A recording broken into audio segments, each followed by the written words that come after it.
जैसा कि आप जानते हैं, यह प्रशिक्षण पुस्तिका के रूप में भी उपलब्ध है और मैं उसी पुस्तिका से कुछ अंश यहाँ पर प्रस्तुत कर रहा हूँ ताकि जो लोग उस पुस्तिका को नहीं पढ़ सके वो भी कुछ जानकारी हासिल कर सके और उसे अपने जीवन में सदुपयोग कर सके।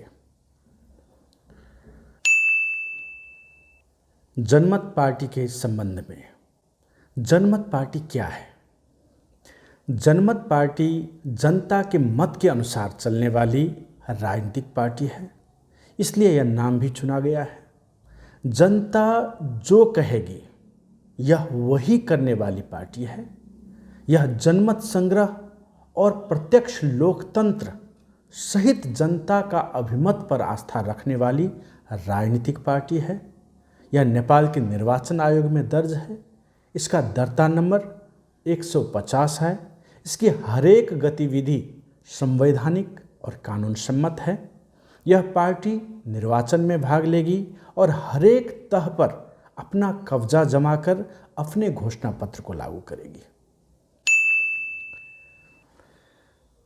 जनमत पार्टी का झंडा का क्या अर्थ है? पार्टी के झंडा में क्रम अनुसार लाल, उजला और हरा रंग का खड़ा स्ट्रिप है और बीच में अष्टदल है जो सम्यक अर्थात संपूर्ण क्रांति का प्रतीक है। सम्यक क्रांति का मतलब 8 आयाम में क्रांति है, अर्थात राजनीतिक, सामाजिक, आर्थिक, सांस्कृतिक, शैक्षिक, वैचारिक, वातावरणीय और आध्यात्मिक आयाम में क्रांति है। झंडा में लाल रंग क्रांति का प्रतीक है, हरा रंग मधेश की उर्वर भूमि का प्रतीक है और उजला रंग शांति का प्रतीक है। पार्टी का चुनाव चिन्ह क्या है? तो पार्टी का चुनाव चिन्ह लाउड स्पीकर अर्थात हॉर्न छाप है। लाउड स्पीकर छाप आंदोलन, अभियान और जागृति का प्रतीक है। जनता की आवाज़ लाउड स्पीकर छाप, घर घर की आवाज़ लाउड स्पीकर छाप, शोषितों की आवाज़ लाउड स्पीकर छाप, मुक्ति की आवाज़ लाउड स्पीकर छाप, आंदोलन का आगाज़ लाउड स्पीकर छाप जैसे नारे इसलिए भी उपयुक्त हैं। और इनके नारों में जनमत दे, सारे अधिकार ले, सबको देखे बार बार, जनमत पार्टी अब की बार, सामुदायिक स्वराज लाएंगे, जनता राज बनाएंगे, भ्रष्टाचार मिटाएंगे, 10 लाख रोजगारी दिलवाएंगे आदि हैं कुछ नारा आप सभी भी बना सकते हैं। जनमत पार्टी का राजनीतिक सिद्धांत क्या है? तो जनमत पार्टी का राजनीतिक सिद्धांत सामुदायिक स्वराज है। सामुदायिक स्वराज, इसका आधार स्तंभ जन संप्रभुता, लोकतंत्र, सामाजिक न्याय और समाजवाद है। जनमत पार्टी सामुदायिक स्वराज लाना चाहती है जहां हरेक जनता को यह लगे कि नहीं, यह मेरा ही शासन है, यह मेरा ही राज है, किसी दूसरे समुदाय, नेता, पार्टी या कर्मचारी का नहीं। उसी को सामुदायिक स्वराज कहा जाता है। जनमत पार्टी का एजेंडा क्या है? जनमत पार्टी क्या करेगी? तो यह 15 बूंदे फ्लेक्स प्रिंट में भी दिया गया है जिसे आप सभी को दिखाकर उसे वर्णन करना है। आप अपनी भाषा में वर्णन कर सकते हैं, कोई दिक्कत नहीं है।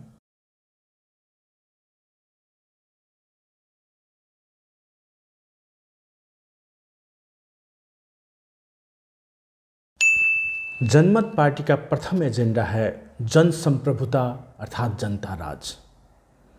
ऐसी व्यवस्था जिसमें जनता ही सर्वोपरि हो, जनता ही जनार्दन हो, जनता जो कहे वही कायम हो, कोई नेता कर्मचारी के कहने से नहीं, बल्कि जनता जो कहे वही लागू हो, ऐसी व्यवस्था लाने के लिए जनमत पार्टी खड़ी है।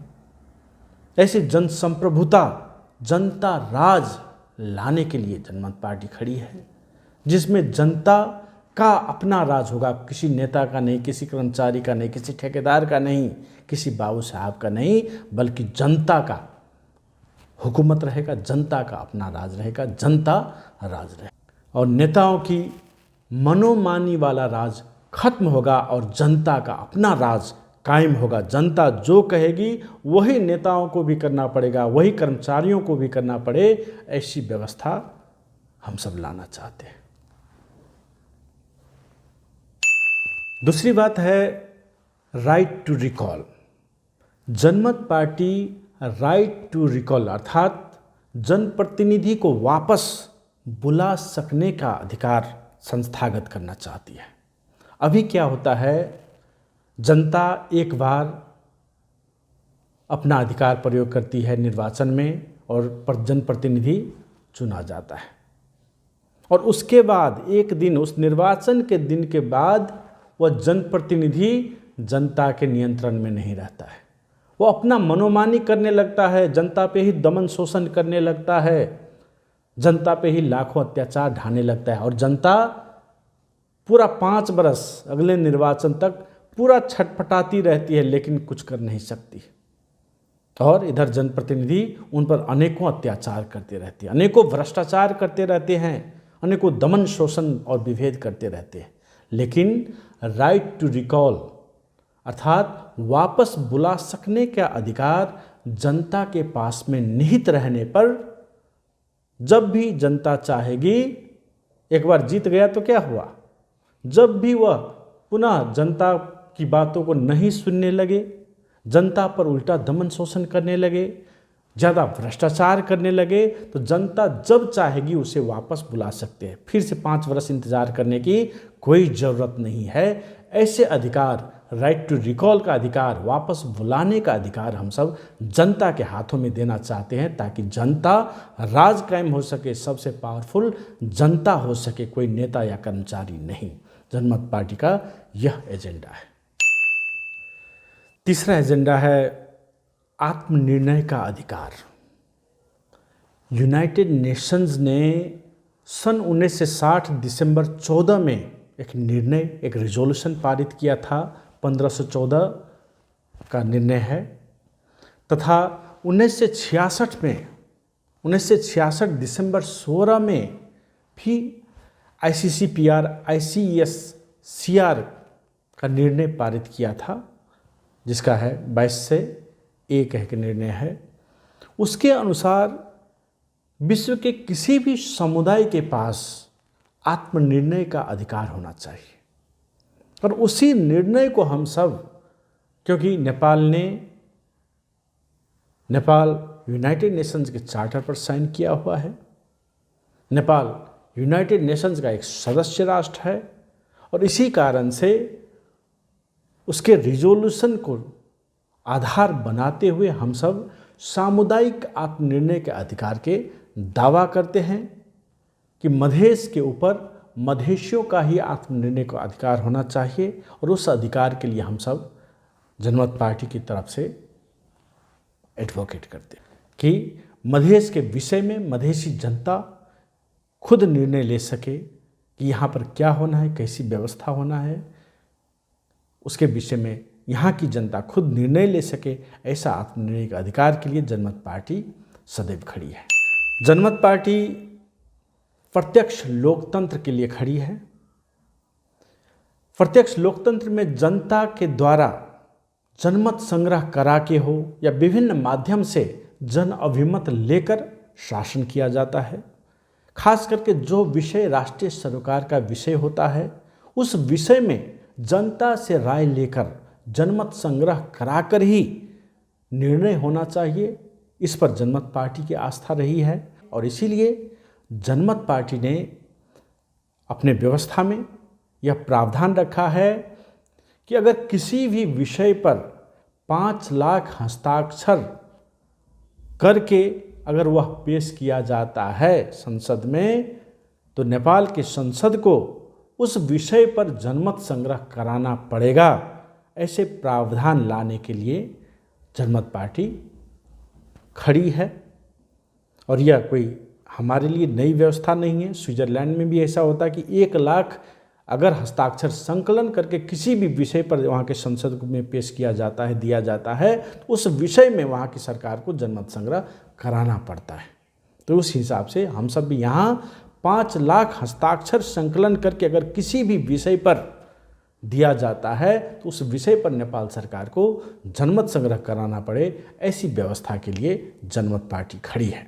और यह याद रखने की बात है कि यह प्रत्यक्ष लोकतंत्र सिर्फ राष्ट्रीय सरोकार के विषय में नहीं और खाली राष्ट्रीय स्तर पर ही नहीं, बल्कि प्रत्यक्ष लोकतंत्र हम सब स्थानीय स्तर तक लागू कराने के पक्ष में है।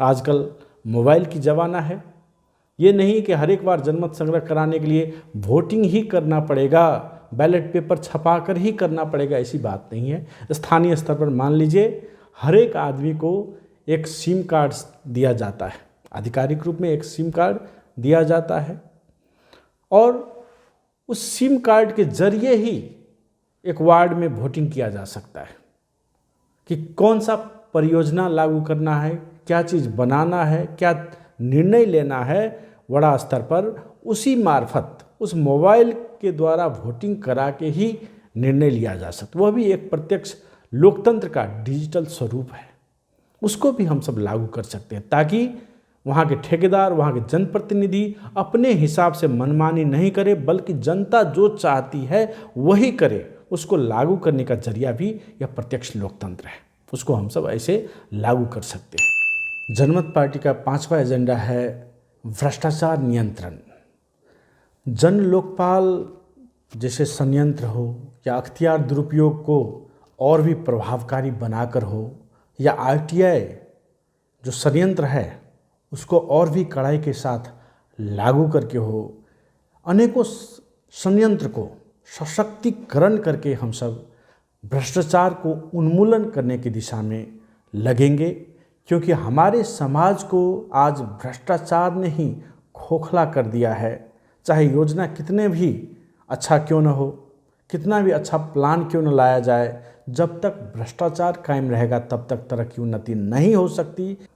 जनमत पार्टी इसीलिए भ्रष्टाचार को जड़ से ही उन्मूलन करने के लिए खड़ी है। 6ठा एजेंडा है जनमत पार्टी का मधेश में 10 लाख रोजगारी सृजना करना। हमारा एक बहुत ही दीर्घकालीन सपना रहा है कि मधेश में हर घर में एक रोजगारी हो, किसी भी युवा को यहाँ से विदेश जाना न पड़े, उन्हें यहीं पर रोजगारी मिले, वे अपने घर परिवार के साथ यहीं पर रह सकते हैं, वे अपने बाल बच्चों को यहीं पर पाल सके, यहीं पर रख सके, उनके साथ समय बिता सके, उनका देखभाल कर सके।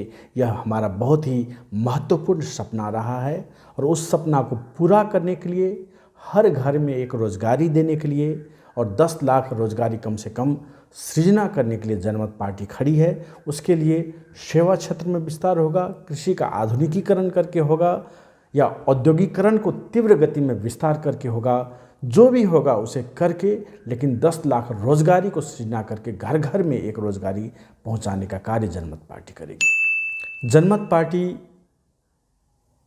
अनिवार्य रूप में 1 वर्ष जो है स्वयंसेवक तालीम के लिए खड़ी है।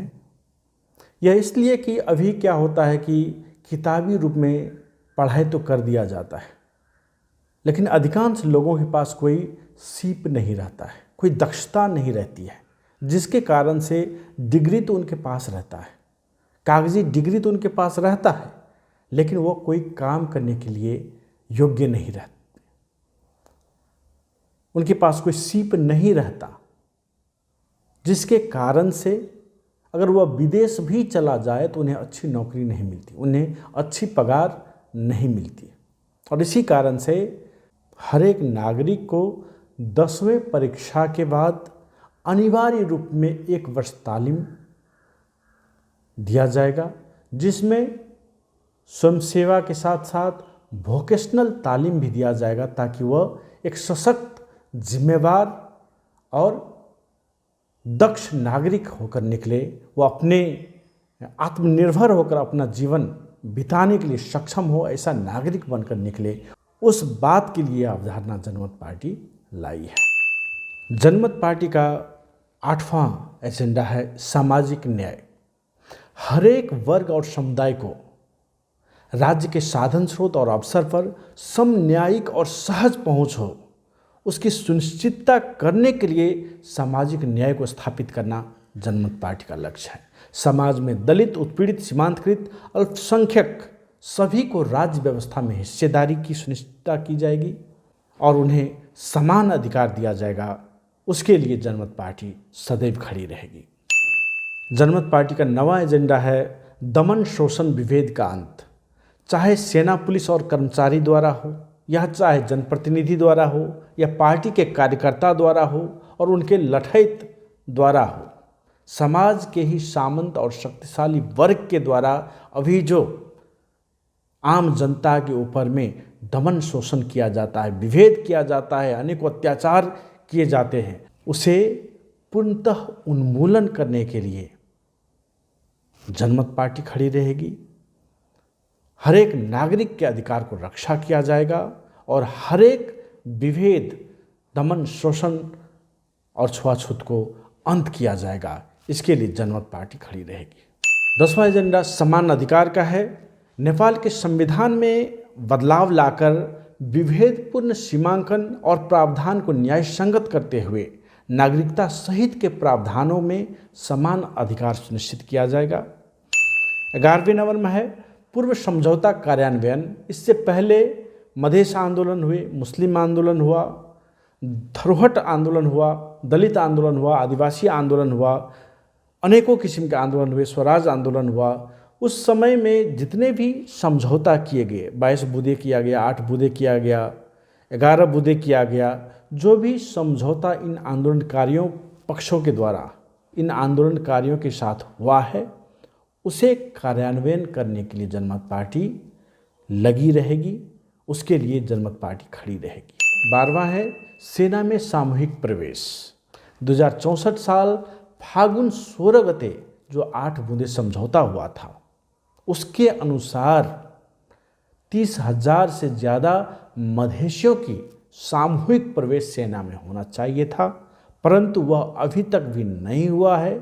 इसीलिए मधेशियों की सामूहिक प्रवेश के लिए, सेना में मधेशियों की सामूहिक प्रवेश के लिए जनमत पार्टी खड़ी रहेगी और 30,000 से अधिक मधेशियों की सेना में प्रवेश हो, उसके लिए जनमत पार्टी लड़ेगी। 13वां है समाजवाद, विकास और समृद्धि। सभी जनता के लिए खाना, कपड़ा, आवास, भूमि, +2 तक निःशुल्क शिक्षा, यूनिवर्सल हेल्थ केयर, एकीकृत सामाजिक सुरक्षा तथा योग्य सभी के लिए रोजगार की व्यवस्था की जाएगी। जनमत पार्टी कृषि, उद्योग और सेवा सहित हर एक क्षेत्र में कार्य को तीव्र गति से विस्तार करते हुए समाज को विकास और समृद्धि की ओर ले जाने के लिए काम करेगी। 14वां है ILO 169। ILO 169 को कार्यान्वयन कर साधन स्रोत पर मधेशियों का अग्राधिकार कायम किया जाएगा। जल, जमीन, जंगल और खान सहित के साधन स्रोत पर सबसे पहले स्थानीय आदिवासी समुदाय का अधिकार कायम किया जाएगा। और 15वां है वातावरण संरक्षण।